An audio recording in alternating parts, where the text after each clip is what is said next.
de receber um evento importantíssimo que será conduzido, nós aqui estamos praticamente recebendo essa missão, será conduzido pelo Conselho Federal de Direitos Humanos, em conjunto, uma audiência conjunta com a Comissão da Verdade do Estado do Rio de Janeiro. O objetivo é levantar informações sobre a morte, na verdade o assassinato do ex-deputado Rubens Paiva no quartel da Polícia Militar na rua, da Polícia do Exército na rua Barão de Mesquita, na Tijuca, em 1970, né?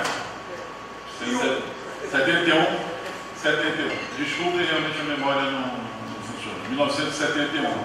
Como todos conhecem, a maioria conhece essa história. Ele era deputado, tinha ido ao Chile.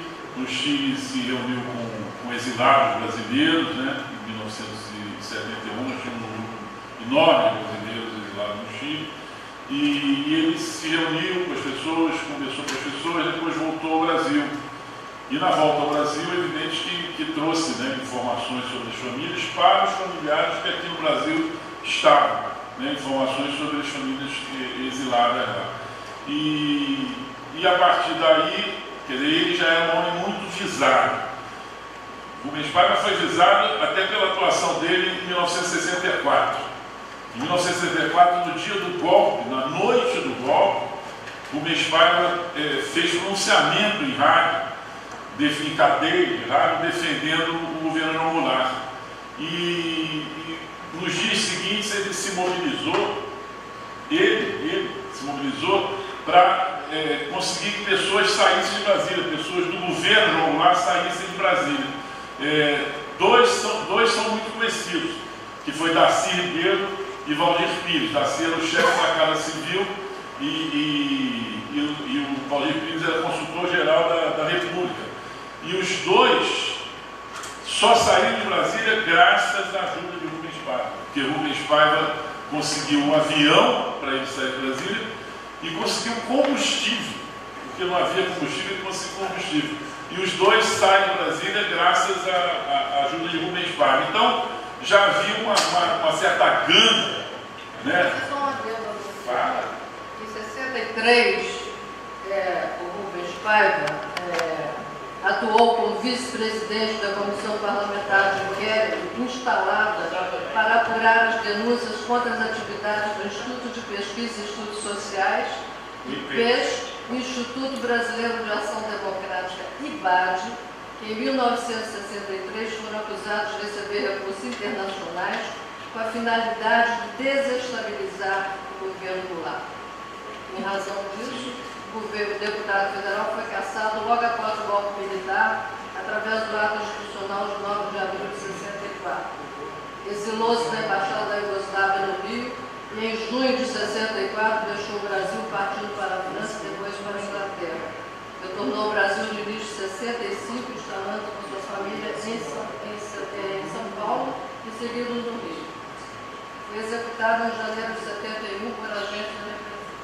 Ele tinha, além da CPI, ele, salvo engano meu, ele tinha também participação no projeto que regulamentava o que era terra de ninguém, né? As reservas, a remessa de lucros, uma coisa que afetava diretamente o interesse das multinacionais instaladas. Então, mais ainda agora com essa contribuição da Vera, a gente vê a importância dele e exatamente o ódio que a ditadura e que os militares tinham de Rubens Paiva. Exatamente. E ele, então é isso. Então eles o procuram em casa, na verdade ele se apresenta quase que espontaneamente a esse quartel da Barão de Mesquita e lá foi morto barbaramente sob tortura. O quartel, diga-se passagem, não foi só Rubens Paiva que morreu torturado naquele quartel. Vocês visitaram o quartel de manhã, Várias outras pessoas morreram sob tortura, inclusive aqui na ABI.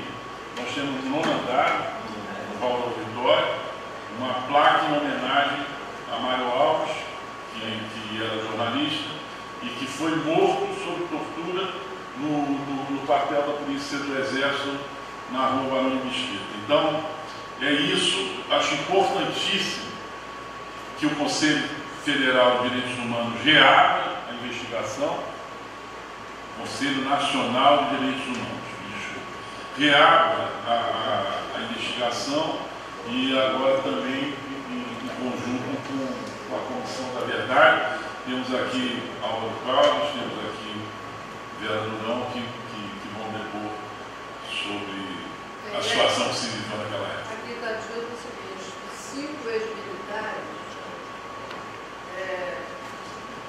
José Antônio Nogueira Belran, Rubens Paim Sampaio, Jurandir Oxendorf e Souza, Jaci Oxendorf e Souza e Raimundo Ronaldo Campos, que atuaram na ocultação do cadáver de Rubens Paiva, estão respondendo pelo crime, ao passo que o processo, isso é um dado bem importante, encontra-se suspenso por decisão do Supremo Tribunal Federal até o julgamento por este órgão, se a denúncia poderá ou não ser recebida pelo juízo de primeira instância.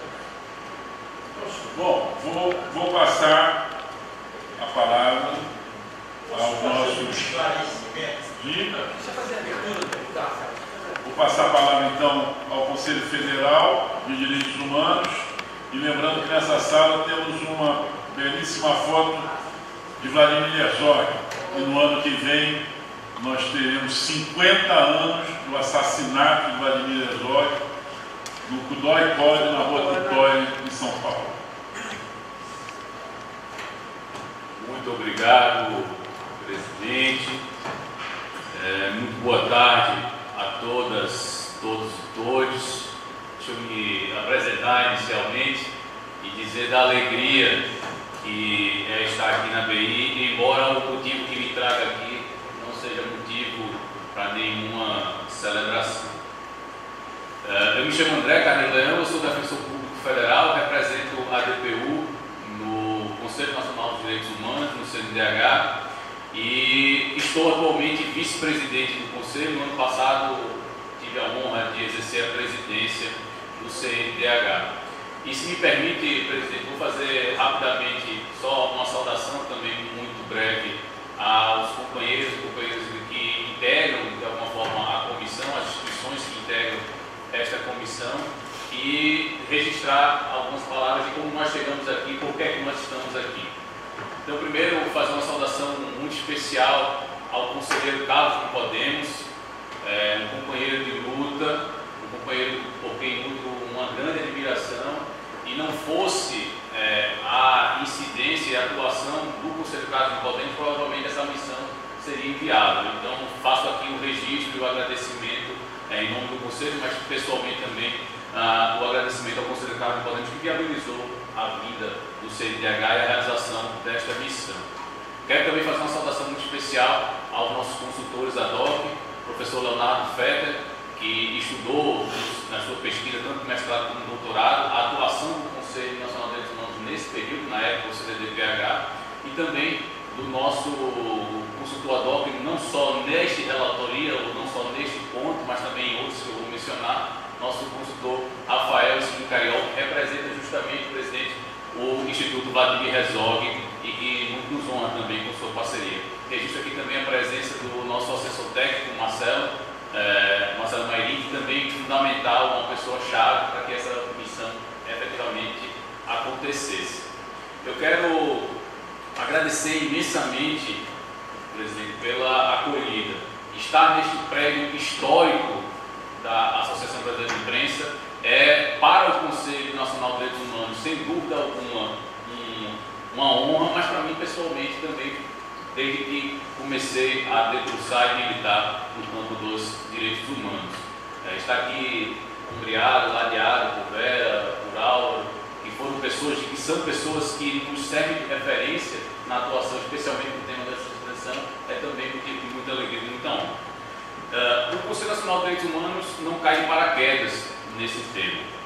Em 2023, o CNDH discutia numa audiência pública no Congresso Nacional o resultado de um levantamento realizado pelo Instituto Vladimir Herzog sobre o cumprimento das recomendações da Comissão Nacional da Verdade. E já ali naquele momento, nós tínhamos a notícia de que de todas as recomendações formuladas pela Comissão Nacional da Verdade, apenas 2 tinham sido cumpridas. 2 foram cumpridas. Esse é um resultado concreto e a descrição talvez mais pragmática de que o Brasil, de fato, não realizou a sua justiça de transição. E ter tido essa constatação logo após, ou poucos dias depois, poucos meses depois do 8 de janeiro, era também a demonstração muito evidente de que o Brasil carece urgentemente de uma justiça de transição. Ao contrário do que se disse neste ano, inclusive, ler a história do país, e a história recente em especial, é uma medida inadiável. Se debruçar sobre essa história é uma medida inadiável, porque nós até hoje estamos enfrentando dificuldades para punir e responsabilizar pessoas que agora atentaram contra a democracia, e até hoje enfrentamos dificuldade para responsabilizar e punir aquelas pessoas que a partir de 64 atentaram contra o Estado Democrático de Direito. Então, perceber, e como percebemos hoje, que essa resistência do Estado brasileiro de assumir e de preservar a memória daquilo que aconteceu é algo que nós precisamos, como eu disse, de forma urgente resolver.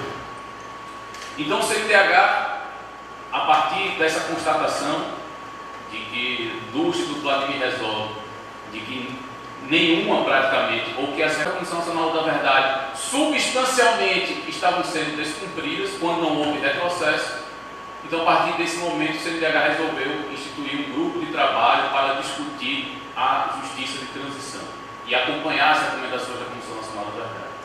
Dentre essas medidas, considerando que em 2024 tínhamos uma efeméride bastante evidente, que era os 60 anos do golpe militar, nós então resolvemos instituir um debate, um seminário a ser realizado no período da celebração de um momento dos 60 anos do CNDH, porque esse é um dado histórico também. O Conselho Nacional dos Direitos Humanos e o seu antecessor, o CDDPH, tem 60 anos. O CDDPH surgiu 15 dias antes do golpe militar. 15 de março de 1964 foi o dia de instituição do CDDPH. E a ABI estava na composição do CDDPH. Então esse é um fato histórico também que precisa ser registrado. Então no momento em que nós iríamos celebrar esses 60 anos do CNDH, ao mesmo tempo queríamos também não deixar passar um momento de reflexão necessária sobre os 60 anos do golpe militar. E por isso instituímos essa sessão especial do CNDH em abril de 2024 para refletir sobre o golpe militar. E naquele momento houve a proposta então de nós corrigirmos um erro histórico. O erro histórico que foi o CNDH, numa época CDDPH, arquivar o caso e a denúncia do Rubens Paiva. A Eunice faz a denúncia, o professor Fetter trata disso de uma forma bastante clara, didática. A Eunice Paiva faz a denúncia no CNDH, no CDDPH, e poucos meses depois, a partir de uma farsa que foi construída pelo Exército, ele arquiva, o CDDPH arquiva esse caso, e isso permanece assim até hoje. Então, reabrir o caso é também olhar para o presente. Quando nós amanhã pretendemos discutir o tema do desaparecimento forçado a partir do caso Rubens Paiva, mas também a partir do caso do Amarildo, é justamente na intenção de dizer aquilo que aconteceu, infelizmente, ainda se repete. Ainda se repete. E é nossa intenção de algum modo, contribuir para que o Brasil possa implementar todos os vetores da justiça de transição, mas um em especial que me parece ter muita dificuldade de ser realizado. O da responsabilização, portanto, da justiça, mas também o da depuração de suas instituições. Enquanto o Brasil não depurar suas instituições, enquanto efetivamente nós tivermos militares que no dia 31 de março celebram a Revolução, enquanto isso ainda for uma agenda dentro dessa instituição, o Brasil não terá cumprido com a justiça de transição. E o CNDH quer contribuir, então, para que essa justiça, que a verdade, que a memória e a justiça, ela de fato se implemente em nosso país. E está aqui, nesse espaço da ABI, juntamente com integrantes da Comissão Estadual da Verdade, que fizeram um trabalho importantíssimo, uma contribuição. O CNDH não vai inventar a roda. A gente não precisa recontar a história do Rubens Paiva, porque essa história foi contada pela Comissão Estadual da Verdade do Rio de Janeiro, essa história foi contada pela Comissão Estadual da Verdade de São Paulo, foi contada pela Comissão Nacional da Verdade e foi contada também pelo Ministério Público, como disse Vera, na denúncia que ofereceu. Nós acabamos de vir de uma reunião com o Ministério Público Federal.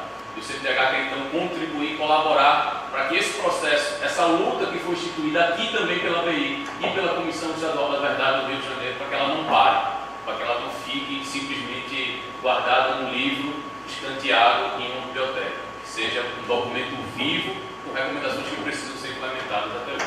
Então peço desculpa por ter me alongado, mas agradeço o presidente pela acolhida e mais uma vez saúdo aqui a presença de todos e todas. Obrigado pela atenção. Apenas boa tarde a todos, todas e todas, aí saudando e sublinhando a palavra de dois queridos amigos, tanto o Otávio quanto o André, em ser esse momento importante, histórico. Eu acho que lembrar é resistir, e resistir é efetivamente exigir uma política de reparação histórica em relação à agenda da memória, verdade e justiça. Eu queria então fazer essa saudação e começarmos aqui os trabalhos, André. Então, eu devolvo a palavra a você para a sua efetiva condução. Obrigado, conselheiro. A gente pode fazer de uma forma mais dinâmica possível, presidente.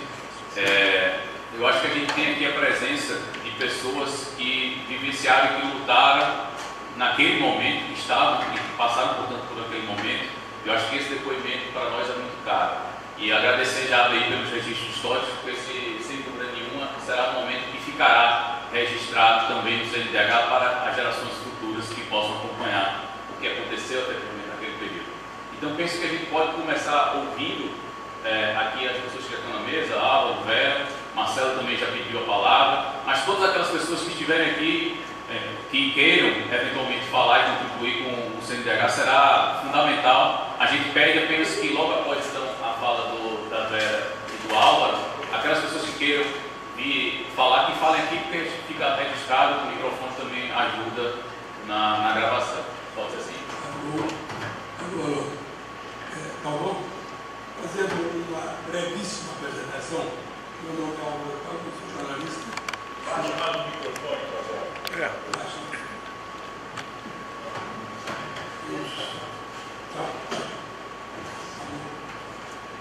Eu sou jornalista, professor, escritor, sou autor de um livro chamado Tirando o Capuz, que é um best-seller, foi escrito nos anos 80 e conta a trajetória de minha geração e a parte de luta, prisão e tortura que ocorreram nesse período no Brasil.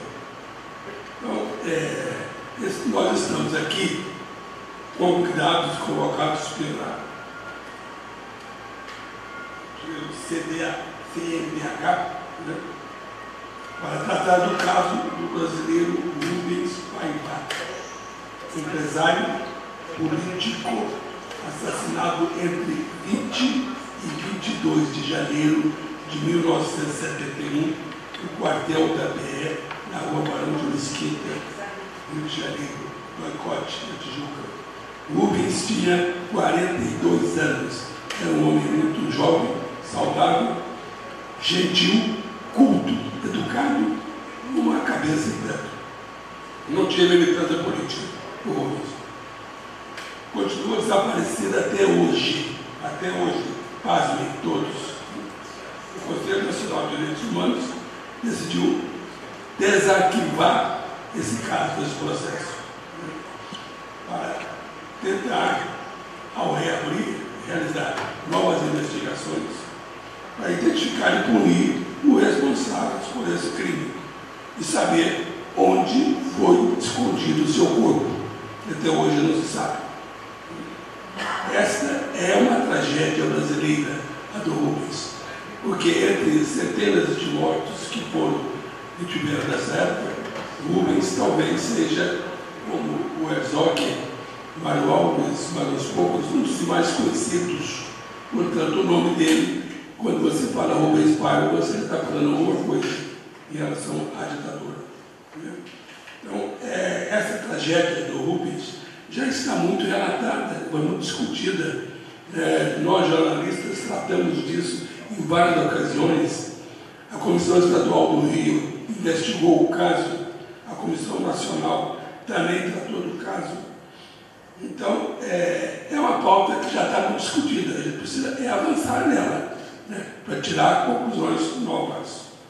Eu fiz parte dessa Comissão Estadual do Rio de Janeiro, junto com o advogado Vatidamu, que foi o presidente da comissão, a Vera Lígia, que está aqui ao meu lado, Nadine Borges, que seria uma pessoa importante para ser ouvida também, é uma militante dos direitos humanos, uma pessoa muito importante, ela foi uma espécie de secretária da Comissão Estadual da Verdade, a Rosa Cardoso, que presidiu a Comissão Nacional, mas depois veio para o Rio e presidiu a Comissão Estadual.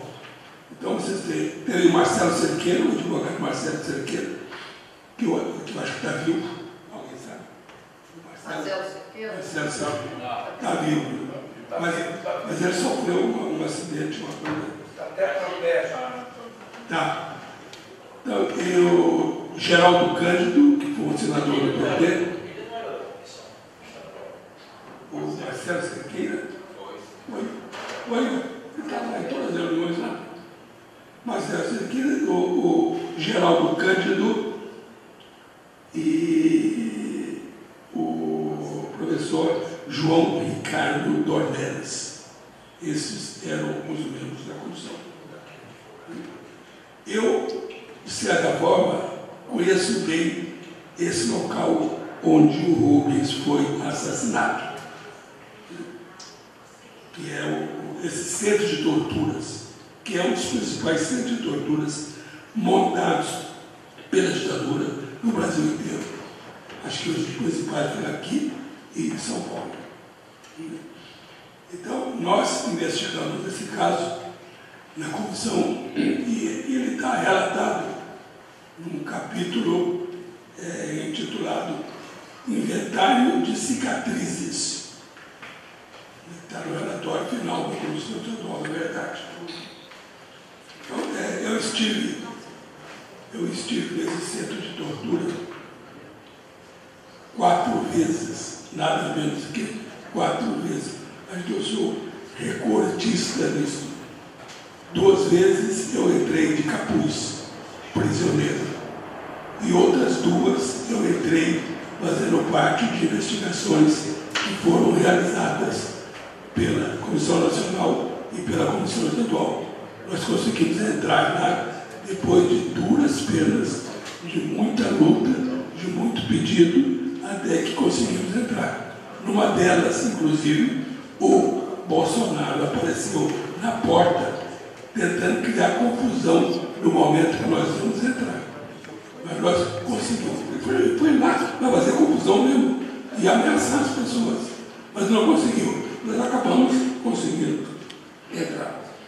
Então, lá também, no meu período que eu lá estive, eu estive em janeiro de 70, um ano antes do... Um ano depois de mim. Eu estive lá em janeiro de 70 e sou quase testemunha da morte do Mário Alves, então dirigente do PCBR, cujo neto Léo se encontra aqui, neto do Mário Alves. Eu quase presenciei a morte do Mário numa grande queda da organização do PCBR. Então, o deputado Rubens Paiva foi caçado pelo golpe logo em abril. Demorou 2 meses para caçar o mandato dele. Ele deu uma saída rápida do Brasil, ficou no exílio poucos meses, voltou para São Paulo, depois veio para o Rio e foi morar com a família dele numa casa em Ipanema. Quer dizer, trabalhando a vida dele normalmente.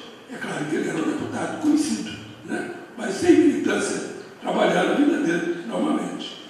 Então, ele é preso, sequestrado em casa por agentes da aeronáutica, o CISA, né? Em casa, é levado de casa e ele passa nesse quartel da aeronáutica aqui na base aérea do Santos Dumont e de lá é conduzido ao doicote na Barão de Mesquita. Essa história, aliás, está sendo contada agora no filme do Walter Salles Júnior, que ganhou o prêmio em Veneza e daqui a pouco estará sendo exibido no Brasil. É um filme que parece muito importante para a história, que conta a história do Rubens a partir da mulher dele, a Eunice, que foi quem ficou com os filhos, foi presa também por torturado, mas foi quem ficou com os filhos e cuidou, começou a trabalhar cuidando da vida dela, dos filhos. O filho mais velho, que é o Marcelo, fez um livro, nós estamos aqui, que é base para esse filme do Ainda Estou Aqui. Ela teve. Então, é uma história que vocês veem muito complexa, né? A Comissão Estadual do Rio ouviu o coronel Raimundo Ronaldo Campos, Marcelo estava nessa atividade, Marcelo Auler, jornalista, trabalhou com a gente contratado pela comissão, ouviu esse coronel Raimundo Ronaldo Campos, que dirigiu o Volkswagen e conduziu Rubens Paiva para essa farsa, que ele conta com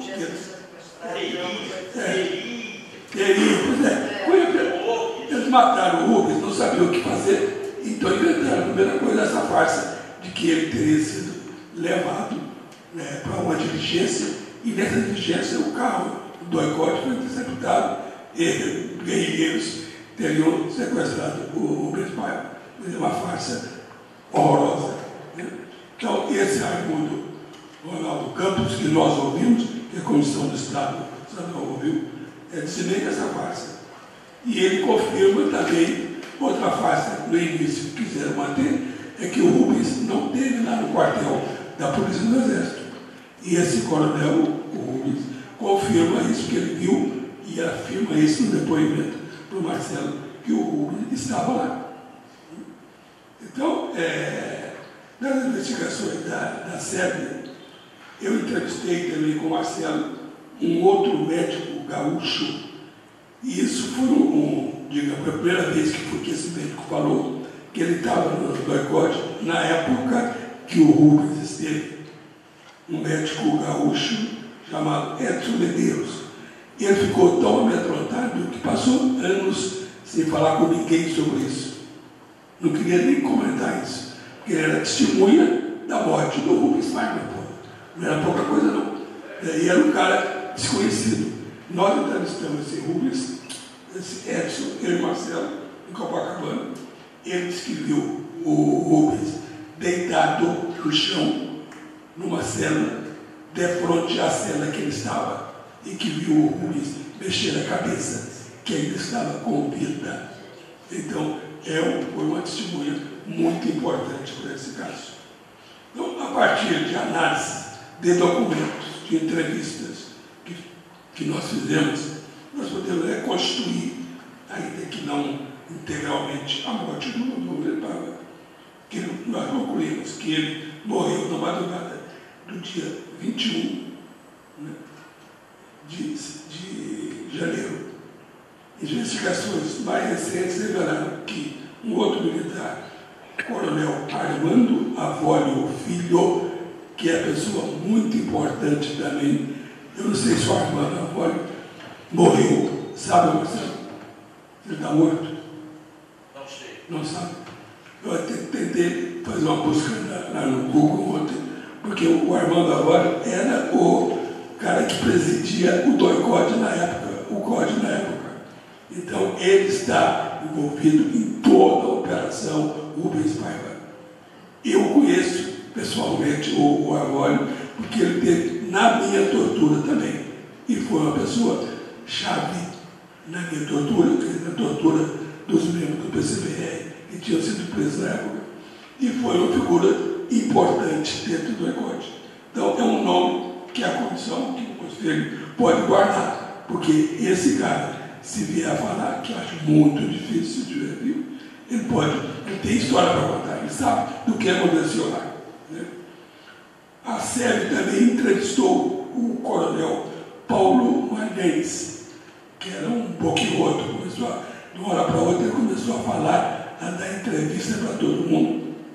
Ele era torturador e assassino, confesso. Ele começava a reconhecer que tinha torturado as pessoas e matado. Né? Ele admitiu também ter participado da operação para esconder os restos mortais do Rubens. Jogou no Rio. Primeiro foi Barra da Tijuca. Aí depois que o corpo apareceu em parte, foi de lá para a Rota Boa Vista. Né?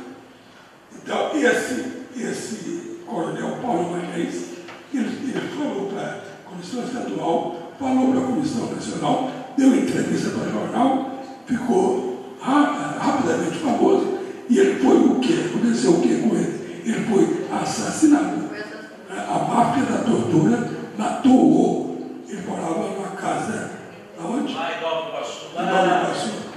Foi ladrão, né? Disseram que a casa dele tinha sido invadida por ladrões.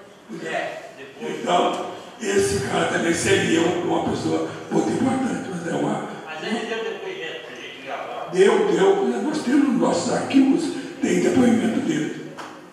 Outro militar importante para o desfecho dessas investigações é o coronel reformado José Antônio Nogueira Belian. Você se referiu a ele agora há pouco, Belian. Né? Ele era o comandante do DOI-CODE. Estava no quartel no dia que o Rubens Paiva foi morto. Esse Belian, eu também não tenho certeza se ele já morreu, mas é um cara, ele foi ouvido na época, foi ouvido, deu entrevista para jornais, foi denunciado como como responsável, né?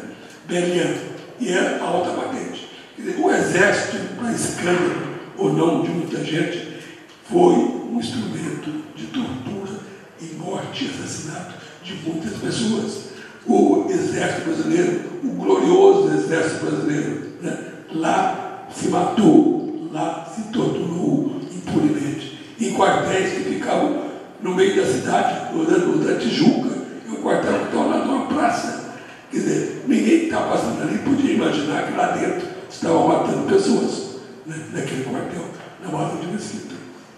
Então, é um crime de lesa humanidade, né? Imprescritível.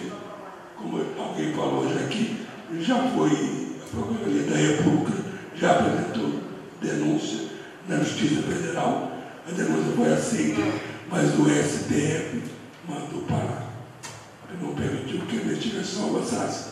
Então, isso também é um ponto de partida, né, para retomar. Né? Há pistas que podem ser abertas, né, como essa. Agora, porque as testemunhas estão morrendo, a maioria já está morta. Né? E esse crime não pode ficar impune. Um crime desse tamanho não pode ficar impune. Né? É preciso que a condenação dos criminosos para que se estabeleça a verdade da memória do país.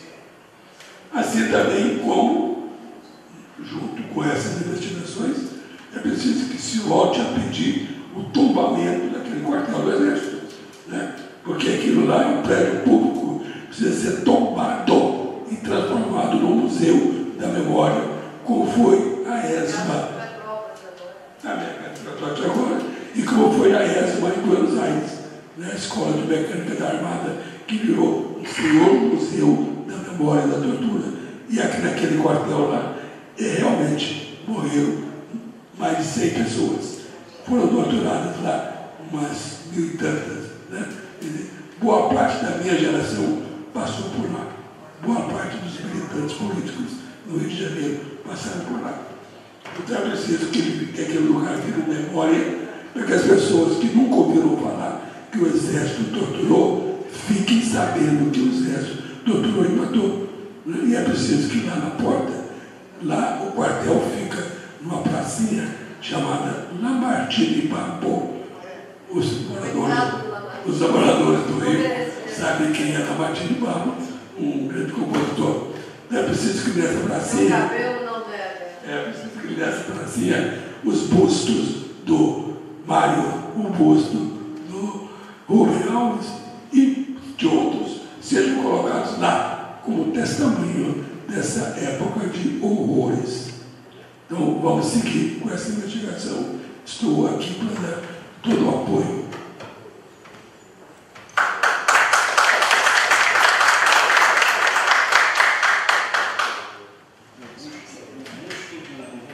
Está lá,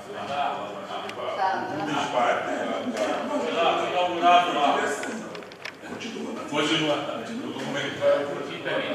Uma vez lá, certamente não sairá. Então vamos deixar. Nós estivemos lá, agora pelo menos, me permite aproveitar a sua contribuição ainda. Nós identificamos lá 2 prédios funcionando proximamente. O prédio onde funcionou o DOI-CODE e aparentemente onde funcionou a parte administrativa do DOI-CODE, mas havia também nas proximidades o prédio do Pelotão de Investigações Criminais, o PIC, exato. E aí, se te recordas, se puder descrever como era o PIC e se foi o local onde você efetivamente foi torturado. Um depoimento do médico do Exército, tenente médico do Exército, Amilcar Lobo. Ele foi prestado em 1986 e transcrito no informe 1334/86 do Departamento de Polícia Federal, onde foram descritas torturas praticadas contra Rubem Paiva. Aí vem um relato do Amilcar Lobo, que chegava lá, dizia se o cara podia continuar a ser torturado ou não. Ele diz o seguinte: certamente no mês de janeiro de 71, por prestar serviços médicos no 1º Batalhão de Polícia do Exército, foi chamado em sua residência, no Amilcar Lobo, para fazer um atendimento naquela dependência militar, que eram aproximadamente 2 horas da manhã, quando um veículo tipo Volks modelo sedã apanhou em sua residência. Que chegando naquele local foi levado a uma dependência chamada presídio, onde em uma das últimas celas encontrou um indivíduo, segundo alegou a pessoa que encaminhou o declarante até aquele local. Estava um indivíduo com fortes dores abdominais, que o declarante esclarece que aquela dependência era conhecida como PIC, quer dizer, Pelotão de Investigações Criminais. Que o declarante não sabe informar se a pessoa que o conduziu era ou não militar, uma vez que trabalhava em trajes civis. Que, ao examinar o paciente, verificou que o mesmo encontrava-se na posição de abdômen e tábua, o que, em linguagem médica, pode caracterizar uma hemorragia abdominal, sendo que naquela situação, foi disso que ele morreu, né? Naquela situação,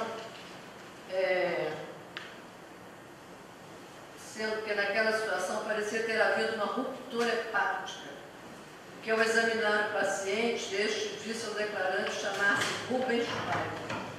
Que o declarante aconselhou a pessoa que o conduziu até aquela dependência que o paciente fosse imediatamente hospitalizado. que ao retornar para a sua jornada normal de trabalho naquele batalhão, o declarante recebeu notícia de que a pessoa a quem fizera atendimento de madrugada havia falecido. Que o declarante, tomando ciência da reabertura do caso de desaparecimento de Rubens Paiva, achou por bem tornar público aquele que sabia. Que o declarante gostaria de registrar que, na oportunidade em que fez o atendimento a Rubens Paiva, esse proferiu seu nome 2 vezes, ou seja, no início do atendimento e no final do atendimento. Que esse fato de identificar pessoas atendidas não era normal, tendo inclusive uma norma interna que proibia esse tipo de pergunta. Que o declarante, face à sua experiência profissional, pôde afirmar que, face ao estado clínico apresentado naquela oportunidade por Rubens Paiva, teria o mesmo apenas algumas horas de vida, que as chances de sobreviver seriam de apenas 20%, que no atendimento a Rubens Paiva, o declarante de sua residência até o PIC deveria ter gasto apenas meia hora. E, em função dessas circunstâncias, provavelmente Rubens Paiva morreu nas dependências do PIC. E, em função das escoriações apresentadas por Rubens Paiva, o declarante admite que o beco tenha sido torturado, evidentemente não podendo afirmar em que local. Quer dizer, uma pena que o amigo da Lula também já morreu. Mas essa declaração dele é bem importante. O principal do quartel. O quartel é um prédio antigo, bonito, grande, tem uma área interna, parece aqueles conventos antigos, janelas amplas. E no fundo tem um prédio mais recente, um prédio baixo de 2 andares, onde funcionava um pelotão de investigações criminais. O que é isso? Lá é a polícia do exército, o quartel.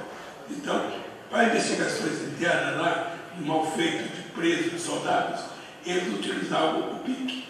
O PIC era um local já de prisão, tortura também de soldados, né? Tinha celas para isso. Inclusive, quem garante que lá tinha 2 cobras, 2 jiboias, que moravam numa dependência lá afastada. Bom, eu tive no PIC, essas 4 vezes que eu tive lá no código, nas 2 primeiras vezes, torturado. E já em situações diferentes. Na primeira vez, em janeiro de 70, primeira prisão, militância política, tudo bem, isso que ocorria. Tinha uma entrada, um corredor embaixo, uma cela à direita que era usada para tortura, chamada cela roxa. Frente a essa cela roxa tinha 4 celinhas individuais, 4 celas individuais. Pequenininha mesmo, dava uma pessoa em pé, um banheiro, um local assim para fazer cocô, só, e uma grade na frente. No andar de baixo era isso, tinha mais 2 celas à esquerda. E em cima ficava um celão, para onde os presos, depois de torturados, e não tinham mais nada para dizer, já teriam dito tudo que eles queriam, eram levados para esse celão. Era isso. Maracanã. Eu voltei lá, que eu fui sequestrado uma segunda vez, já não militando mais, já não era mais militante. Fui sequestrado em 73, 2 anos depois, e levado para lá, e foi a vez que corri mais risco de ser morto, porque os caras me confundiram com uma outra pessoa e me pegaram, sequestraram, não deram notícia da minha prisão, fiquei desaparecido 1 semana, ninguém reconhecia a minha prisão. Eu voltei para lá. Quando eu entrei, eu fiquei louco. Falei, pô, voltei para cá, voltei para o pacote. Mas já não era o mesmo mais. Já, as celas já tinham coisa rústica, tinha uma cela que tinha som, tinha geladeira. E eles estavam importando técnicas inglesas de tortura, para não desfigurar a pessoa, né? Torturar, eles diziam, psicologicamente. E aí eu voltei depois, anos depois, como membro da Comissão da Verdade. E entrei lá, tremendo nas pernas, claro, né? Entrei junto com a comissão, com o Vadir, com a Nadine, com os membros da comissão. Entramos. E eu fiz o papel de guia. Eu fui dizendo para eles, olha, aqui, eu fui doutorado, aqui ficava assim, o Mário foi doutorado aqui, o Mário Alves. Então, eu fui conduzindo eles num transe de emoção louco, né? Mas consegui desempenhar esse papel. Então, reconstruir esse cenário de literatura, que é o mesmo cenário onde o Luiz Fábio foi assassinado. Eu queria dar um depoimento, assim, só falando um pouco do que eu passei, do que eu senti quando eu entrei na GE. Eu fui presa em Porto Alegre, né? Fui torturada em Porto Alegre. Então. E já tinha 6 meses que eu estava presa, aí eu tinha que ser transferida para Minas. E o que aconteceu? Eles me levaram, me trouxeram aqui para o Rio. Me trouxeram e, de repente, eu percebi que eu estava indo para a polícia do Exército, porque eu estava dentro de uma rádio patrulha, eu olhei assim, quando parava no lugar, eu vi uma bota. E eu falei, porra, estou na PR. Aí cheguei lá e puseram logo um capuz, né? Uma coisa horrível. E tiraram foto e tal. E me puseram naquelas celinhas lá embaixo, assim, que tinha um colchão todo sujo de sangue. Perto da sala de tortura. Eu pensei, meu Deus do céu, já estou presa 6 meses, não tenho mais nada para falar, estou aqui nesse lugar. Eu vou ser torturado de novo, fiquei pensando, né? Vou ser torturado de novo. Mas o que me salvou durante toda a minha prisão, você não vai acreditar, eu tinha um sono de pedra. Então, quando eu cheguei naquele colchão ali, naquela coisa horrível, eu dormi. Eu dormia loucamente, uma loucura. Aí uma bela noite, uma horrível noite, aliás, me pegaram, o cara bateu. Me levou para a sala de tortura. E realmente, a sala de tortura da PR é uma coisa apavorante, que é um lugar assim, rosa, meio roxo, assim, tudo meio escuro. Aí eu fui chegando ali, já tinha um pau de arara gigante, e o cara já estava ali, o bilico, e eu olhei lá no fundo da sala de tortura, vi a Dilma. Falei, meu Deus, o que a Dilma está fazendo aqui, né? Pensei comigo, eu não vi a Dilma ter a Dilma tinha sido presa em março de 70 e eu em junho de 70. Já não se via, não, ela foi presa em São Paulo. Aí eu falei, meu Deus, o que a Dilma? E a Dilma estava encostada numa mesa assim que tinha uma máquina de choque. Aí eu olhei assim para ela, ela olhou para mim, e quando você entrava naquela cela, você sentia aquela sensação das coisas todas que se passaram ali. Eu fiquei assim, meu Deus, quanta gente que morreu aqui, né? Aquela coisa assim. Aí eu fiquei do lado da Dilma, a gente só olhava uma para a outra, e falava, vamos ficar dentro, tá? Às vezes interrogava. Aí eu pensei, meu Deus, o que vai acontecer?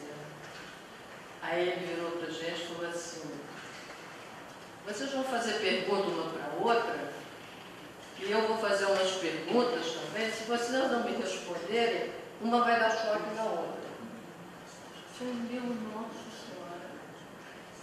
Aí eu fiquei olhando para a Dilma, olhando para mim, de repente, a Dilma, gente, realmente era muito corajosa, sabia? A Dilma estoura. Aí eu fiquei olhando para a Dilma, já era de madrugada. A Dilma virou para ele e falou assim, Major, o que o senhor tem para nos perguntar? Nós já estamos presas, eu há quase 1 ano, a Vera já está presa há 6 meses. Fala logo o que o senhor quer saber, se a gente puder dar alguma informação, mas a gente não tem mais nada a informar. Aí ele ficou olhando para a gente, de repente ele abriu a porta assim da sala, chamou Catarina, né? Aqueles soldadinhos de Catarina, leva as duas. Gente, a sensação que eu tive, eu estava no último andar do Empire State e fui jogada lá de baixo, caí inteirinha na calçada, entendeu? Foi uma coisa assim, uma experiência assim, fora do comum. Aí a Dilma subiu, eu não sabia onde a Dilma estava, e eu fui jogada na outra cela. No outro dia eles me levaram para Minas, mas foi uma coisa assim, E aquele lugar realmente é horrível, porque pensando quanta gente morreu ali, né? Então, mas e você depois? Eu fiquei, além disso, eu fiquei 1 ano e meio na solitária, presídio de mulheres de Belo Horizonte. Lugar de 1,5 metros por 1,80 metros. Uma porta de ferro gigante. 1 ano e meio. No final, eu saía do meu corpo e ficava me olhando assim. Mas, felizmente, depois de ler 3 volumes da Comissão da Verdade sobre mortos desaparecidos, só esse volume aqui tem mais de 500 histórias. Eu e o Álvaro e o meu marido brindamos pelo Estado de Deus. E eu acho que essa história do Rubem Paiva tem que ir até o último minuto e aproveitar que o filme está aí. Mas a minha parte do filme, eu ia até falar, que parte é uma incidência Chegou a ver o filme? Não, mas acontece o seguinte, o Valtinho alugou o espaço nosso aqui, o 7º andar, o 7º andar e o auditório, para fazer parte do filme. Ficou aqui 3 dias, aqui, sexta, sábado e domingo. E me informaram que ele usou o auditório, talvez para usar o auditório como algum encontro que tenha feito no auditório, né? Cobrando, né? Como houve em relação a Resolve, né? Cobrando esclarecimento sobre a morte de Rubem Paiva. E o sétimo já tinha usado em outros escolhas da TV Globo, porque eles fazem como se fosse um escritório de advocacia, né, por causa do mobiliário. Ele ficou 3 dias aqui filmando, entendeu? Então, a ABI vai aparecer. Eu só queria fazer um outro comentário rápido, que o Álvaro falou ali. A ABI, eu falo isso com certo cuidado, porque eu não consultei a diretoria, nem consultei o Conselho Deliberativo, cujo presidente está aqui, que é Marco Gomes.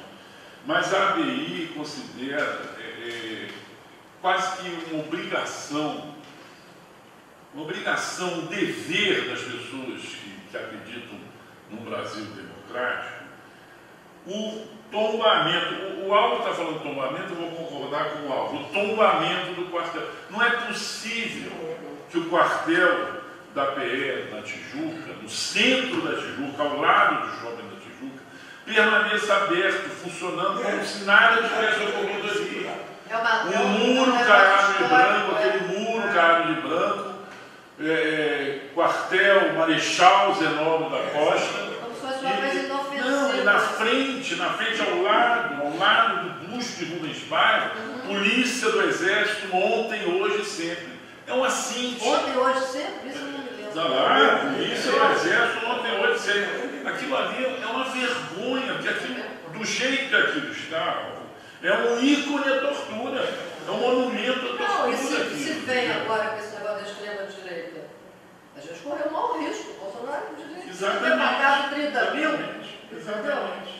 Então, isso eu estou falando oficialmente, é uma posição nossa da ABI.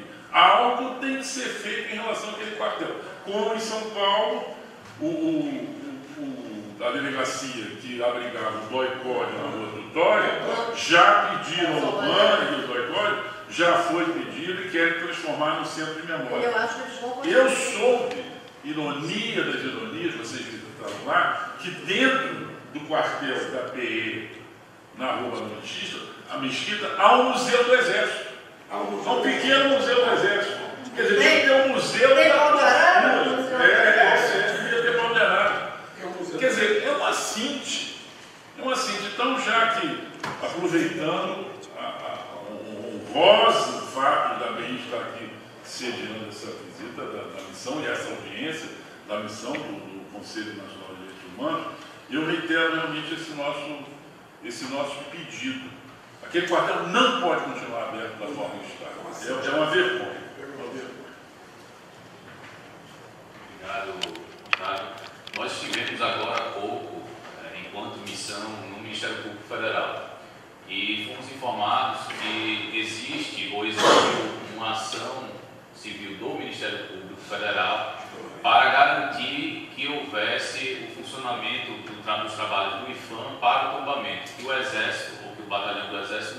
impedisse a atuação do IPHAN. E a informação que nós tivemos é que, infelizmente, essa ação foi julgada extinta e que o Ministério Público perdeu, não foi julgada procedente a pretensão do Ministério Público Federal. Mas continua o procedimento administrativo aberto de tombamento no IPHAN, porque o que o MPF pedia era que o batalhão do Exército não colocasse obstáculos ao trabalho do IPHAN. Então foi isso que foi negado na Justiça. Então, em tese, o Exército deve continuar funcionando e o IPHAN pode continuar fazendo o trabalho dele.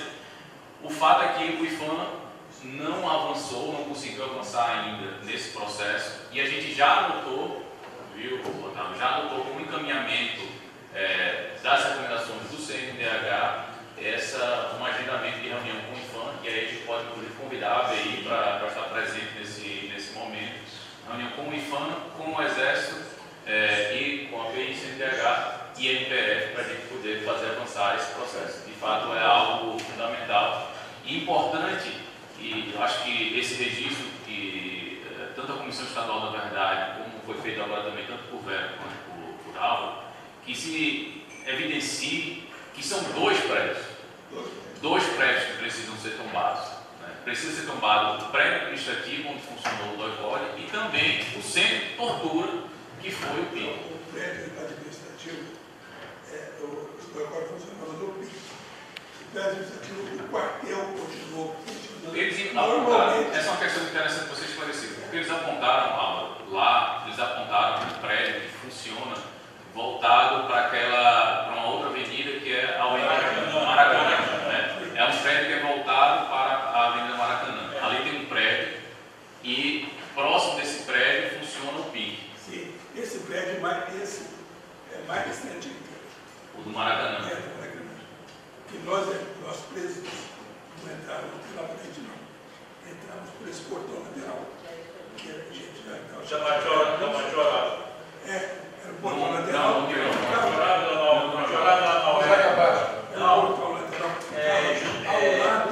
Ao lado do prédio do PIC, era mais fácil para eles. A gente não passava, eles não queriam misturar as atividades. Tanto que muitos deles que se defenderam disseram não, o quartel funcional normalmente eu trabalhava lá, não no PIC. Porque ter estado no PIC significa realmente que eles tenham implicado ou participando do grupo de capitalização. Então, hoje aqui são 3 prédios. Né? Tem esse mais recente, que é administrativo, tem o PIC, que quando eu passei lá, ele continuava funcionando como prisão de soldados. Até hoje. É isso. Tinha 3 E segundos o prédios. central, o maior, mais bonitão, que é onde tem o museu. Mas sabe que esse prédio voltado para a Avenida Maracanã tem uma história curiosa. O prédio voltado para a Avenida Maracanã, na verdade, era um supermercado para atender oficiais do Exército. Família do Exército. Sim, era um supermercado e ficava voltado para a Avenida Maracanã. Aí é óbvio que quando eles começam a usar o quartel como centro de tortura, não havia nenhuma possibilidade de você manter um supermercado sendo visitado por famílias e tudo. Não, eles fecharam o supermercado e onde era o supermercado construíram um desses prédios, quer dizer, voltado para a Avenida Maracanã. Próximo, tinha a Branca. Tinha a Branca era colada, a Branca era colada. Não, a Branca ia ter o registro. A Branca era uma grande fábrica de cerveja, que era colada no quartel. Mas você tinha coisas ali, o seguinte, como ficava num bairro, né, você estava na Tijuca, ao lado do quartel da Maracanã, vários prédios de residência, na rua Barão Mesquita, prédio, as pessoas ouviam as pessoas sendo torturadas, entendeu? Era um negócio bárbaro, e eles de uma forma impune, totalmente impune, entendeu? E isso é que é lamentável que se mantenha aquilo aberto. Realmente eu acho o seguinte, nenhum país no mundo, Chile, Argentina, África do Sul, países que viveram, Uruguai, que viveram esse tipo de repressão, de tortura, esses momentos gravíssimos da história, Você teria um quartel desse ali aberto e funcionando?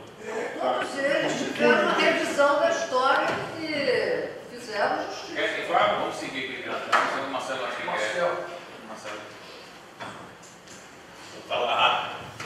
A minha participação é Facultar também, facultar a palavra e também perguntas para os integrantes da comitiva do CNTH. Então, o professor Leonardo, Marcelo, Rafael e Léo Alves também, se quiserem fazer perguntas, fiquem à vontade. Marcelo, bom, obrigado pela presença. Meu nome é Marcelo Alves, eu sou jornalista, comecei o jornalismo em 74, começo a ouvir falar de Rubens Paiva em 77, 78, 77, 76, 77, quando um amigo meu da revista Manchete,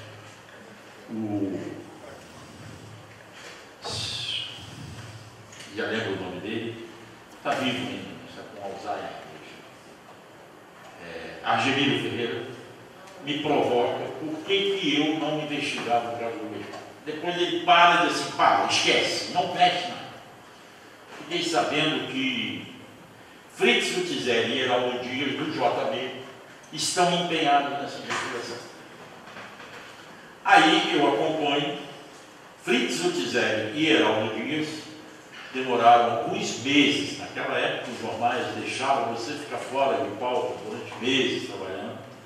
Gastaram muito dinheiro, chegaram a comprar pá e enxada para escavar lá no Alto da Boa Vista.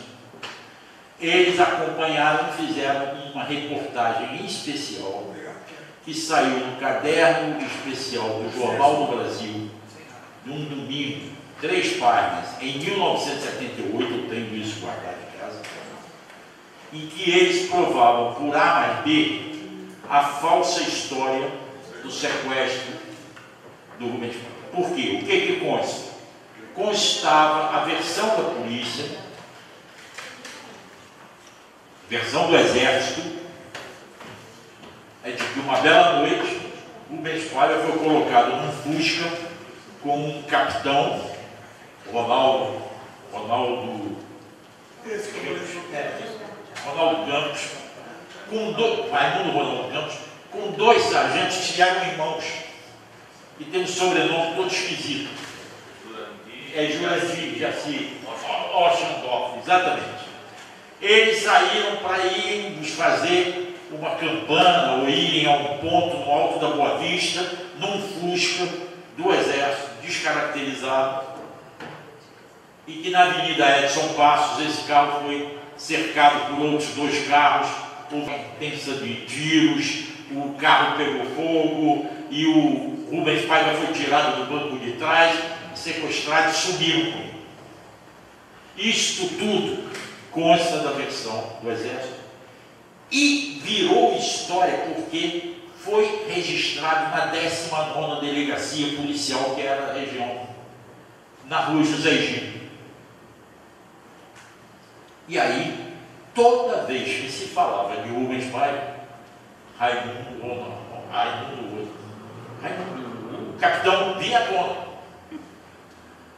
O Fritz e o Heraldo provaram por A mais B que era impossível aquele tipo de sequestro. Fizeram o levantamento, mediram, não sei o que, provaram que não dá para ser feito isso. E eles ainda souberam que, num primeiro momento, o corpo do Rubens Paiva foi enterrado num terreno no Alto da Boa Vista, lá em cima, aonde hoje ainda tem um corpo de bombeiro. Depois, alguém, boquiroto, que eram os policiais da Polícia Civil que trabalhavam junto com o Doicode, eu conheci esse cara. Esse cara estava preso no Benfica. Eu cheguei a falar com ele como policial preso, agora me esqueci o nome.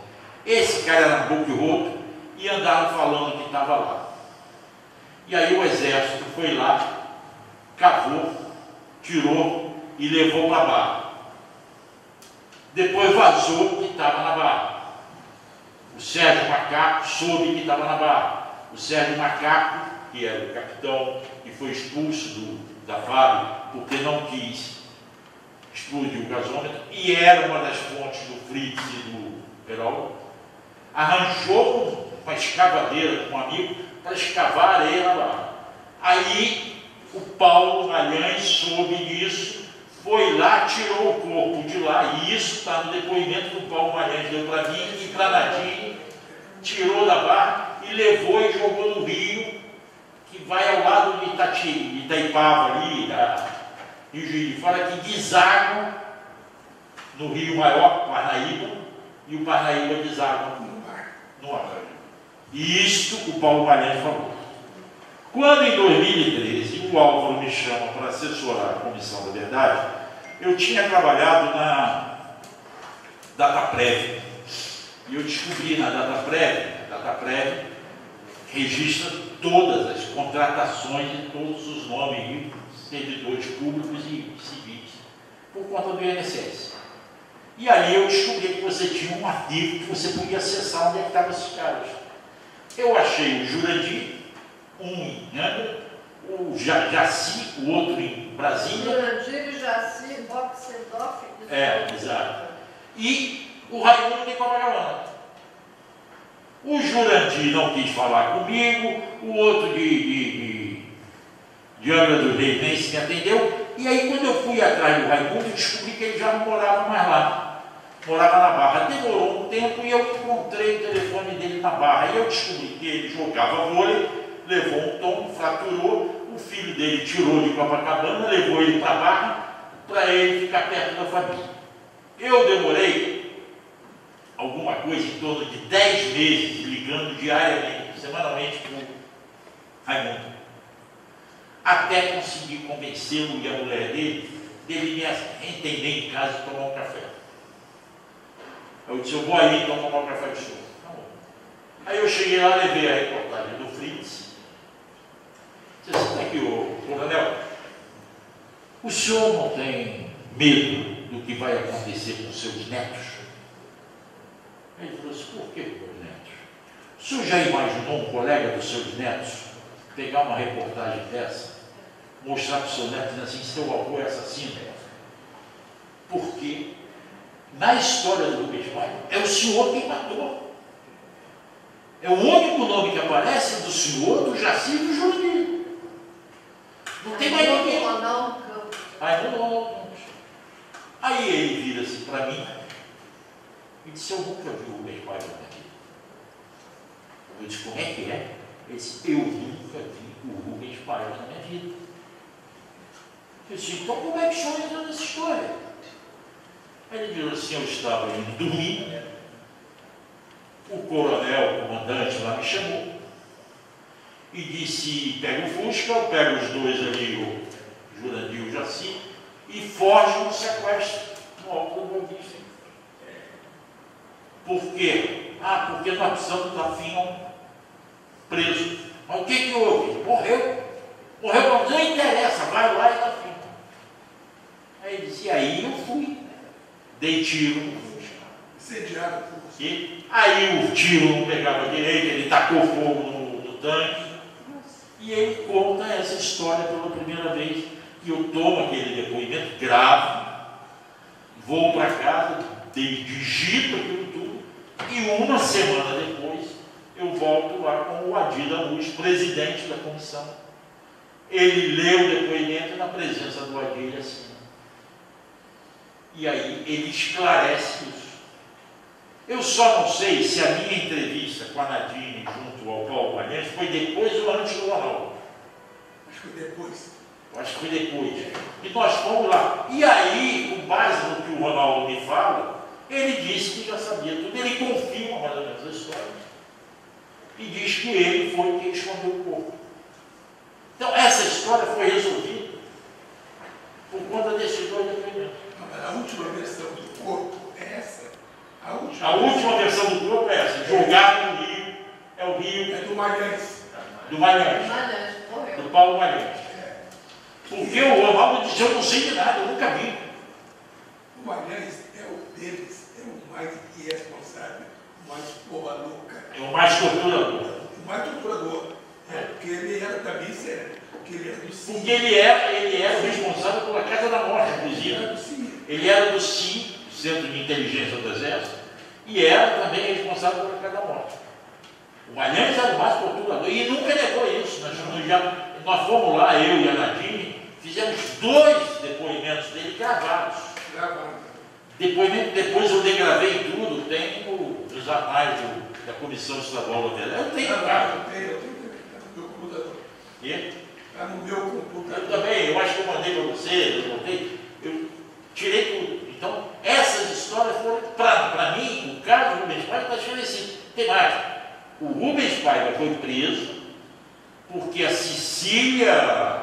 Cecília Coelho. Não, Cecília Viveiro de Castro veio do Chile com cartas de Correio Viveiro de Castro. Veio de Lima Corona. Chegaram do Chile com cartas de correspondência dos exilados, uma delas para ele. E entregaram ele. Aí a Força Aérea foi lá na Ipanema, levou num dia, e no dia seguinte buscaram a Eunice e a filha dele, que também foi levada para o doicode. Que é outra que viu ele no doicode. Não viu, eu acho que não sei se viu. Ela viu o carro, ela recebeu o carro. Ela fala que ela pediu água. Tem negócio do carro. Tem negócio do carro. Quem fala? A Viveiro de Castro. Que A Viveiro, a Viveiro viu. A Viveiro estava presa também. Foi presa. Não, estou dizendo a Eunice não viu. Ela é irmã do Gaiola, eu acho. Ela é mãe do Viveiro de Castro, que hoje é advogado eleitoral aqui, do Luiz Paulo Viveiro de Castro. Isso. Marcelo, se permite ainda. Sim. Essa questão do corpo é de fato o que a gente tem ainda de um crime permanente. Apesar do que a gente ouviu hoje no Ministério Federal, do entendimento do STJ, no sentido de que o crime de amputação do cadáver não é permanente, o que contraria toda a dogmática jurídico penal. Mas existe algumas informações sobre o desaparecimento e sobre a amputação do cadáver. Uma delas é de que ele foi primeiro enterrado na praia ou em algum lugar assim. Alto da Boa Vista, perto do corpo de bombeiros que existe até lá, que é perto do colégio Sacré-Cœur. Tem lá, tá bom, João. Santa Marcelina. Santa Marcelina. É o Santa Marcelina, Sacré-Cœur do Na entrada para a estrada da Vista Chinesa tem um corpo de bombeiro. Uma estrada desce para a Barra da Tijuca e a outra vai para a Vista Chinesa.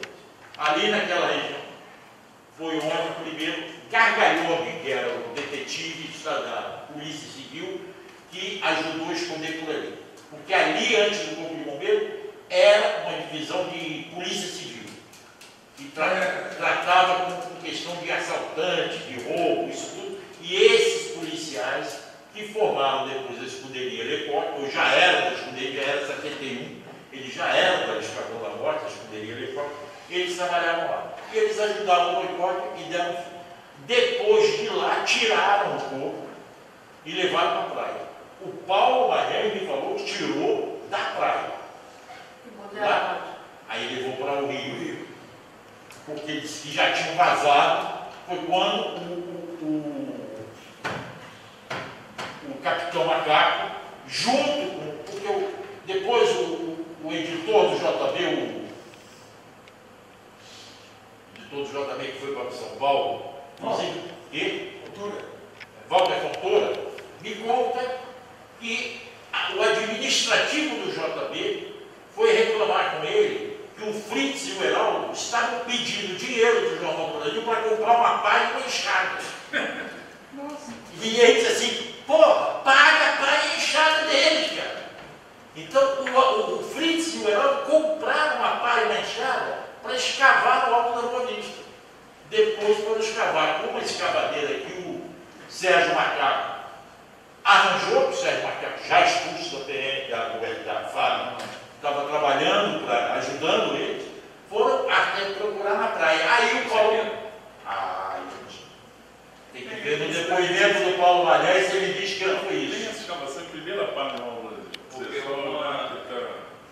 minha preocupação é saber, você que entrevistou o Paulo Magalhães pode, enfim, a partir da sua experiência também, relatar. Esse depoimento, esse aí é da Comissão Estadual da Não, Comissão Nacional. Nacional. que eles falam? Mas se acha que teve uma atuação ou não dele no sentido de uma contra-informação. Não, né? ele dar essa informação não, de que foi no Rio para tentar desviar. Ele não tinha o menor motivo de contra-informação.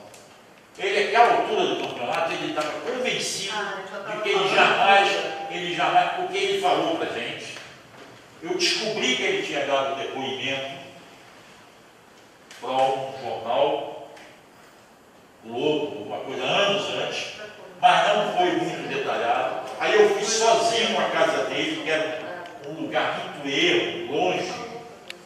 Cheguei lá, entre a porta e a casa havia uma estrada, um caminho. A mulher dele veio me atender e disse, eu dei meu cartão, não sei o quê, e falei que eu queria falar com ele e anotei o telefone dele. Eu me lembro que num domingo eu liguei e ele concordou em me receber. E aí a Nadine disse, eu vou junto. Então fomos eu e Nadine e fizemos o jogo. Eu batia e a Nadine defendia ele. E aí, durante 2 horas, gravamos a conversa. Eu me lembro de sair de lá, o pneu furou, tive que trocar um pneu no meio do barro, já de noite, não sei o quê. E depois voltamos lá para complementar a história. E eu soube que depois a Nadine tentou mais uma vez ir lá sozinha, sem me falar nada. Mas aí ele não recebeu. Marcelo, você sabe se esses caras estão vivos? Esse José Antônio Nogueira Delmão, Rubens País Sampaio, Jurandir Oxendorf, Souza, Jaci, não sei. Porque Raimundo O Raimundo eu não sei, mas o Raimundo já está idoso. E eles é que atuaram na amputação do cadáver. Não, o Raimundo não. O Raimundo é o que disse que eu nunca vi. Mas esse aqui é o negócio da Comissão da Verdade. Mas aí não o seguinte, que é uma coisa que talvez vocês possam o Raimundo disse que não. Que eles estão respondendo pelo crime ao passo que o processo encontra suspenso por decisão do Supremo Tribunal Federal. O crime de amputação do cadáver de Rubem Paiva. Até o julgamento por este órgão, se a denúncia poderá ou não ser recebida pelo juiz de primeira instância. Será que tem alguma coisa no STF sobre isso? Tem. Tem. Dos 5, a gente teve hoje no Ministério Público Federal e dos 5 que foram denunciados, parece que 3 faleceram. O Jurandir, corrija, Rafael, me parece que é o Raimundo, o Rubens e o Jurandir. Ou seja, estariam vivos o Jaci e o velho. O Raimundo diz que nunca viu, nem morto, nem vivo. Quem? O Raimundo, que é o tal que estava no Fusca. Ele disse, eu nunca vi. Raimundo Ronaldo. Raimundo, depois eu falei com ele, meses ou um ano depois, e ele disse, olha, vou te dizer uma coisa, você tirou o peso da minha consciência ao me fazer falar com tu. Eu fui muito criticado pelos meus amigos, meus colegas de farda, me criticaram muito, mas eu gostei de ter falado isso tudo, ter esclarecido isso tudo. Se ele tivesse vivo também. Ele falou depois, porque a minha história que nós ouvimos acabou vazando e chegou ao conhecimento do Ministério Público Federal. O Adi não queria publicar logo aquela história. Teve um problema meu com o Adi lá. Aí vazou para alguém, porque nós tínhamos, inclusive, ouvido o Raimundo sob sigilo. Ele não ia divulgar o nome dele. Vazou para o Ministério Público e os 2 procuradores que estavam cuidando desse caso, que eram meus amigos, o Sérgio Nakayama, Suyama e o Antônio Cabral, conseguiram ir lá, intimaram ele e obrigaram ele depois, o cara depois, e aí vazaram para o Globo. O Globo deu notícia. O Chico Otávio. O Suyama dava tudo pronto pro Chico. E aí o Adi queria publicar com o nome do cara. Eu disse, não, nós temos compromisso com o cara. É fonte. E? Fonte não pode. Não, mas ele disse, você não é jornalista. Eu disse, não, mas o compromisso não foi de jornalista, o compromisso foi de cidadão. Você, como cidadão, como advogado, disse que não ia divulgar. Vamos ligar para o cara. Aí eu tive que ligar para o Raimundo. Disse, olha, circunstâncias mudaram, o Globo já está dando, não sei o que, nós temos que dar, até como sua garantia. Aí ele concordou e aí nós divulgamos tudo também. Isso foi o que aconteceu. No JB 78, a verdade, de 78. Dos 30 de 78 e esse tudo foi 2013. Isso aí tudo tem na arquivo nacional. Eu indado, então, se mais alguém deseja fazer uso da palavra. Se vocês precisarem da reportagem de 78, eu tenho inclusive digitalizado. Uma boa, né? Agradeço em nome do Conselho Nacional de Direitos Humanos, Marcelo, pelo depoimento também. Eu indado se mais alguém tem interesse em fazer uso da palavra. Vou falar rapidinho. Claro, por favor. Léo é testemunha também. Eu sou testemunha do trabalho da Comissão da Verdade. E ele quer depois que o nono vira a placa lá em Isso, conheço. É isso, boa tarde, pessoal, presidente, Vera, Álvaro, e saudar então aqui o trabalho da Comissão Nacional de Direitos Humanos, na figura aqui do André, e só vim mesmo fazer algumas saudações e agradecimentos à ABI justamente por essa iniciativa da construção da memória do meu avô Mário Alves. Aliás, eu não me apresentei para o registro. Meu nome é Léo Alves, eu sou neto do Mário Alves, filho da Lucinha Alves, minha mãe está viva ainda, igualmente é muito agradecida a essas iniciativas da ABI, da CNDH, mas também estou aqui representando a coalizão Brasil Memória, Verdade, Justiça e Reparação. É uma articulação nacional de movimentos da sociedade civil, toda e qualquer organização da sociedade civil que preza pela pauta da memória, da verdade, da justiça e da reparação. Então, a coalizão, inclusive, sauda muito a iniciativa da Comissão Nacional de Direitos Humanos de reabrir o caso do Rubens Paiva, dentre uma série de recomendações que, se não me engano, foi 2 de abril, estipulou, inclusive com a presença ali do Lucas Pedretti, representando a coalizão, colocando alguns pontos. Então é isso, agradecer, então, por fim, principalmente a Vera e o Álvaro por todo o trabalho na Comissão Estadual da Verdade.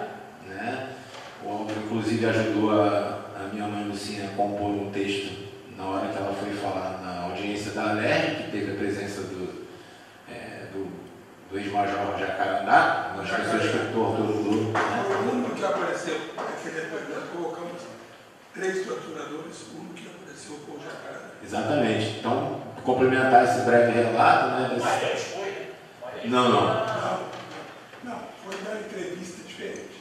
Na audiência, na Assembleia, só foi o Jacarandá. Na Assembleia, mas o Marinho foi numa audiência lá no Arquivo Nacional. Foi. Eu acho que era da Comissão da Nacional. Isso, na ALERJ foi uma das primeiras audiências, eu acho, da Comissão Nacional da Verdade, em parceria com a Comissão Estadual da Verdade. Foi em agosto de 2013, e aí, como o Álvaro comentou aqui, convocou-se eu acho que foram 4 membros do Exército e inclusive o Avório. O Armando Avório estava em Campinas, parece, não teve disposição de aparecer, mas foi o Lênin Garcês, Correia Lima, o Major Jacarandá, propriamente, e me escapa aqui o Duque Estrada. Duque Estrada, não recordo a patente dele. Mas é isso, foi um momento tenso, mas foi histórico, porque depois até perguntei para a Nadine se ela tinha notícia de algum, naquela altura, claro, em agosto de 2013, aparentemente essa foi a primeira vez que um torturador da época da ditadura militar foi escutado publicamente. Outras ocasiões, talvez em sigilo tivessem acontecido. E é isso, foi tenso, foram 4 horas de audiência, em determinado momento. Então o que aconteceu, para descrever? O Álvaro também testemunhou, e todas as pessoas que foram... Eu disse na frente dele que ele tinha feito comigo. Exato, falou. Na frente dele. Falou, eu lembro disso perfeitamente, descreveu o choque com a manivela. A bota preta longa que ele usava as botas. Isso. Como bombeiros. Exato. Que ele é tudo como de origem bombeiro. Sérgio Cachoeira e Saudade do Choque também. Pois é, e aí teve também o depoimento do Newton Leão,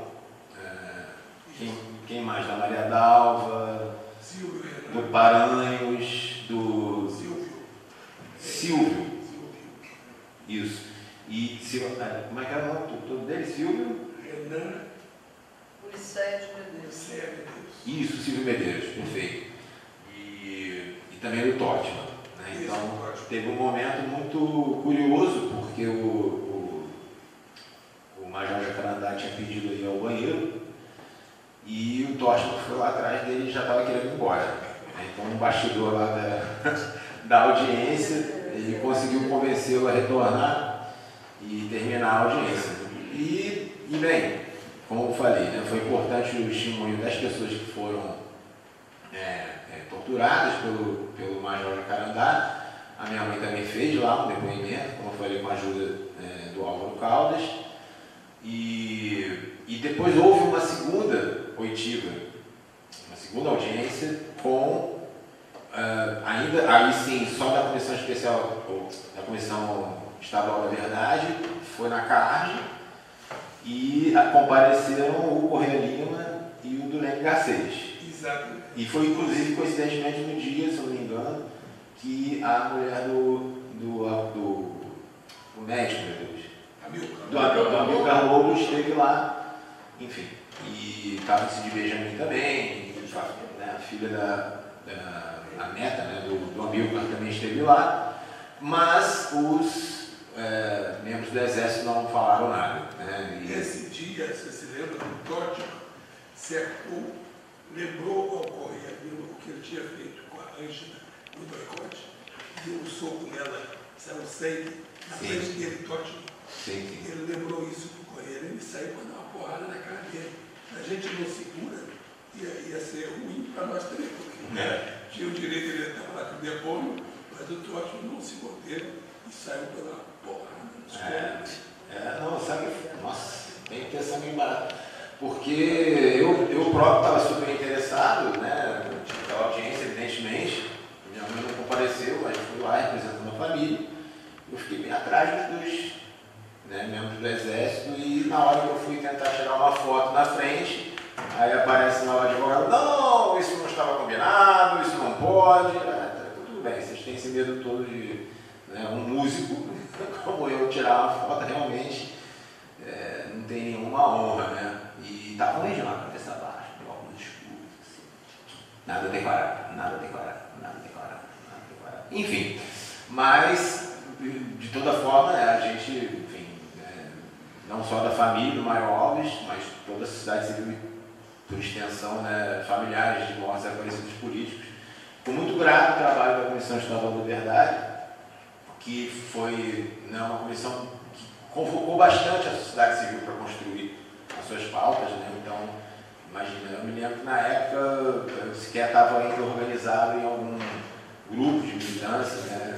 Foi ali, não havia coalizão, tem 2 anos agora, não havia o grupo de filhos e netos, Memória, Verdade e Justiça, que veio a ser fundado um ano depois, numa audiência da Comissão Estadual do Verdade, né? Onde se ouviu 5 filhos e filhas, netos e netas, e depois houve uma outra audiência onde a minha mãe também foi escutada, e mais outros filhos e netas. Então é isso, né? Deixar de novo aqui o salve para a ABI e depois a gente dá uma passada lá no Memorial Mário Alves. Obrigado. André. Obrigado, Léo. O trabalho da coalizão também é fundamental e aí preciso registrar, em nome do Conselho Nacional de Direitos Humanos, o agradecimento à coalizão, tanto no diálogo e na construção da recomendação que você mencionou lá em abril, como também agora na realização dessa missão. Então, agradeço em seu nome e estenda também a toda a coalizão o agradecimento pelo apoio na realização dessa missão. Rafael. Bom, boa tarde, meu nome é Rafael, trabalho no Instituto Vladimir Herzog. Então, uma honra estar aqui. Eu nunca tinha vindo na ABI, claro, colegas meus já estiveram aqui. A gente tem às vezes, uma partição de coordenações, né? Eu sou responsável pela articulação política, às vezes a gente fica sem essas interlocuções, então uma honra mesmo estar nesse espaço e ver que o nosso patrono está ali naquela foto.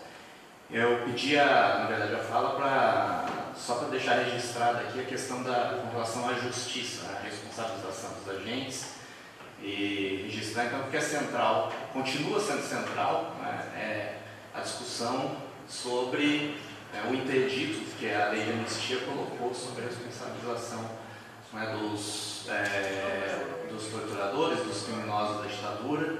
A gente teve o julgamento, como nós sabemos, em 2010, né, da DPF, a questão do descumprimento do preceito fundamental 153, com resultados favoráveis a nós, mas nós tivemos depois, em 2014, o ingresso do PSOL com uma nova ação, e aí já mais sofisticado também, porque fala da decisão do caso Araguaia da Corte Interamericana de Direitos Humanos. Depois disso nós já tivemos também a decisão do caso Resolve em 2018, e essa ação está pendente de julgamento. Nós, no Instituto Vladimir Herzog, somos inclusive amigos CURI, né, amigos da Corte, para contribuir, né, nessa ação.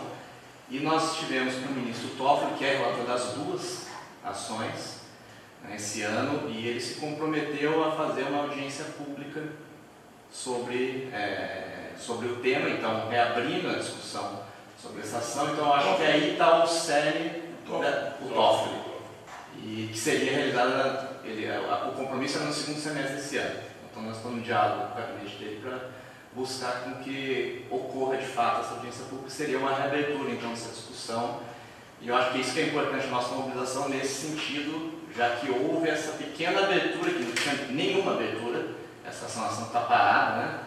E, então acho que os nossos esforços, né, podem estar aí. Depois eu vou enviar para vocês a matéria, inclusive da Mônica Berg, né, falando do resultado dessa audiência. Especificamente o caso do Rubens Paiva, ele avançou, até o Sérgio Silveira falou para nós, avançou em primeira e segunda instância, mas aí por conta desse próprio interdito, foi parar no STF, esse está com o Alexandre de Moraes. Mas aí o que é mais importante para nós mesmos é discutir o interdito hoje, né? Então a gente tem que derrubar essa interdição, e aí o importante para nós é atacar essa ação que é a DPF 320. É isso, gente. Obrigado mais uma vez, Rafael. O Instituto Vladimir Herzog também é um outro parceiro de primeira hora, e foi, na verdade, como eu disse no início, né, na minha primeira manifestação, o grande provocador da reflexão no âmbito do Conselho Nacional dos Direitos Humanos sobre as recomendações da Comissão Nacional da Verdade e sobre esse déficit de justiça de transição que nós temos no país. Então, contar com a parceria do Instituto também é fundamental para a gente poder pensar, e é isso, presidente, para a gente encerrar pelo menos aqui a manifestação do Conselho. Essa é a nossa intenção. Como disse o Marcelo, o caso Rubens Paiva está bem já delineado, né? A gente sabe boa parte dos responsáveis. Existe ainda, por exemplo, a gente quer e a gente vai atrás também desses 6 nomes das pessoas que foram responsáveis pelo sequestro dele, né? Que foram da aeronáutica e que foram responsáveis por manter a família em cárcere privado e posteriormente conduzir o Rubens Paiva para o Comar. Nós vamos ainda tem algumas informações para buscar. Sabemos da dificuldade. Ninguém morreu apanhando. Pois é, sabemos que tem imensa dificuldade, né, porque esse trabalho, esse esforço de levantamento da memória já foi feito, e feito com muito zelo pela Comissão Estadual da Verdade, como eu disse, pela Comissão Nacional da Verdade, pelo próprio Ministério Público. Então a gente sabe que o desafio é grande. Essa é uma das funções do CNDH nessa relatoria, que é resgatar essa memória e tentar contribuir naquilo que for possível. Mas a gente quer pensar também, sobretudo, nos outros setores. Então a gente quer pensar na reparação também, reparação histórica, a gente quer pensar também nas medidas de justiça, e nós vamos caminhar nesse sentido, e queremos passar também nas medidas de não repetição. Então a atuação da relatoria e do CNDH dialoga com a perspectiva da memória, mas também caminha para pensar como isso impacta no presente.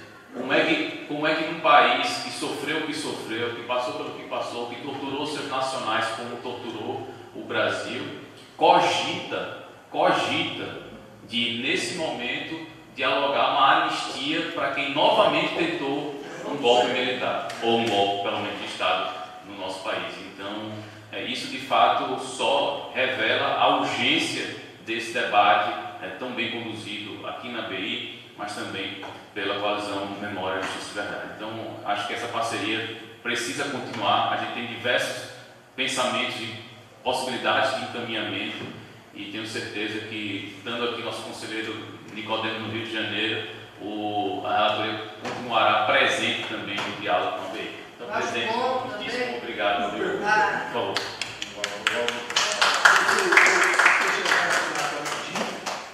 A gente encaminhou ofício para todas as pessoas que compunham a Comissão Estadual da Verdade. Algumas já informaram que não tiveram possibilidade de comparecer, mas a gente pode...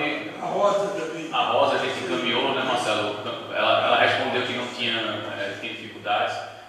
Mas, é como eu disse, a gente tinha uma missão que precisava acontecer por questão de tempo, a gente precisava realizar nesse período agora, mas a relatoria não se encerra após a missão, pelo contrário, a gente tem uma série de ações e incidências que nós pretendemos fazer, e esse diálogo com a ABI e com os integrantes da comissão vai seguir aí, pelo menos até o final do ano. Amanhã vocês têm atividade da OAB? Amanhã, aproveitar, foi muito boa a colocação, Álvaro, a gente aproveita para convidar todas as pessoas que tiverem interesse. Amanhã nós vamos fazer o ato público, tanto o dia de hoje, que foi mais de reuniões institucionais e audiências institucionais, como o dia da quarta-feira, são dias mais de atividades internas da comitiva. Mas amanhã nós vamos realizar um debate público sobre o caso Rubens Paiva, mas também sobre memória, justiça e verdade. Vamos, para fazer esse link, essa conexão entre o passado e o presente, nós convidamos as mães de Jacari, as mães de Manguinhos, Jacarezinho e também a família de Amarildo. Então a gente vai tentar fazer esse debate público amanhã, são todas e todos mais do que convidados. A partir das 9 horas na OAB, na sede aqui da OAB do Rio de Janeiro. Isso. É no quarto andar, é no auditório do quarto andar. Vocês conseguiram convidar a imprensa? A gente convidou, a gente encaminhou como release e convidou. Amanhã deve estar, logo no início, vamos contar com a presença do ex-ministro Paulo Vanucci, tá também vindo aqui para contribuir com a comissão, e da Vera Paiva, que também deve estar conosco. Isso também me chama. Então vamos. Mas a gente agradece, viu, Álvaro, o presidente, o apoio na divulgação junto à imprensa para a cobertura. Sem dúvida nenhuma vai ser importante para ressaltar a importância do debate amanhã. Eu agradeceria bastante também isso. Eu queria dizer, aproveitar essa onda aí do filme do Paulo de Moreira Salles, que é um bom momento, né, para a opinião pública ficar simpática a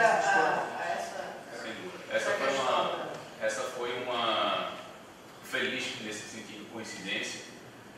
Nós encaminhamos também um ofício para a produção, para o próprio Walter Salles, para o Marcelo, mas a informação que a gente teve é que os dois, toda a equipe da produção e o próprio Marcelo Paiva estão nesse momento em Nova York, porque vai estar tendo um festival lá e eles vão apresentar o filme lá. Mas a gente está com esse diálogo constante com eles, a gente espera poder, vai ter a primeira sessão que vai ser na Bahia, a primeira sessão de apresentação do filme vai ser na Bahia, mas a gente espera que tenha, daqui para o final do ano, uma oportunidade de fazer esse lançamento aqui no Rio de Janeiro e quem sabe a gente, como disse Vera, aproveitar essa ocasião para... Muito bom. Eu agradeço em nome da ABI, realmente mais um ato histórico, né? Mais um momento histórico que a ABI vive, recebendo a missão do Conselho Nacional de Direitos Humanos com a Comissão da Verdade.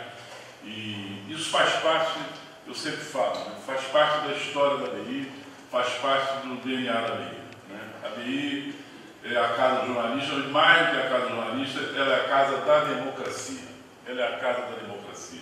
Então nos sentimos muito honrados com essa sessão e muito honrados também com a presença de dois colegas bravos, corajosos, com essa passagem heróica que foi a resistência à ditadura, Vera Durão e Álvaro Carlos, que estão testemunhos dessa tragédia que o Brasil viveu ali nos anos 70. Então, muito obrigado, Álvaro, muito obrigado, Vera, vocês honram a nossa